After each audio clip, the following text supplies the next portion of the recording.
नमस्कार, महाराष्ट्र न्यूज चॅनलमध्ये आपले सर्वांचे स्वागत आहे. तहसील कार्यालयातून 20 लाखांचे पोकलेन चोरी, तपासात मालकच निघाला आरोपी.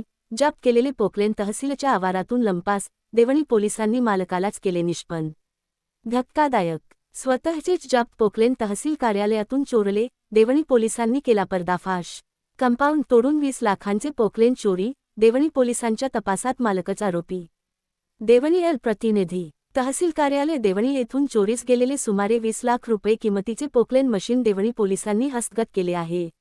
या प्रकरणाचा सखोल आणि तांत्रिक तपास केल्यानंतर धक्कादायक बाब समोर आली असून, जप्त करण्यात आलेल्या पोकलेनचा मालक आणि चालकच चोरीचा आरोपी असल्याचे पोलीस तपासात निष्पन्न झाले आहे.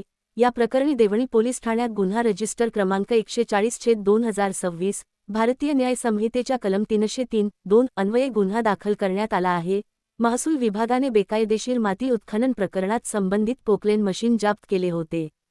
जप्तीनंतर हे मशीन देवणी तहसील कार्यालयाच्या आवारात ठेवण्यात आले होते. मात्र 12 एप्रिल 2026 रोजी अज्ञात व्यक्तीने तहसील कार्यालयाचे कंपाऊंड तोडून पोकलेन मशीन चोरी करून नेल्याची घटना घडली होती.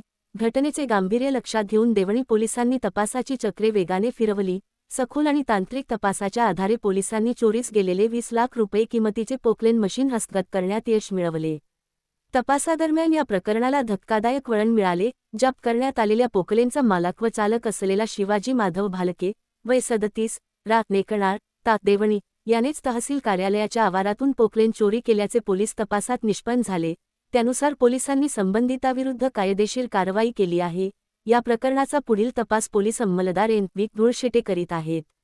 महाराष्ट्र न्यूज चॅनल सबस्क्राईब करा, बेल आयकॉनला टच करा. जाहिरातीसाठी संपर्क करा.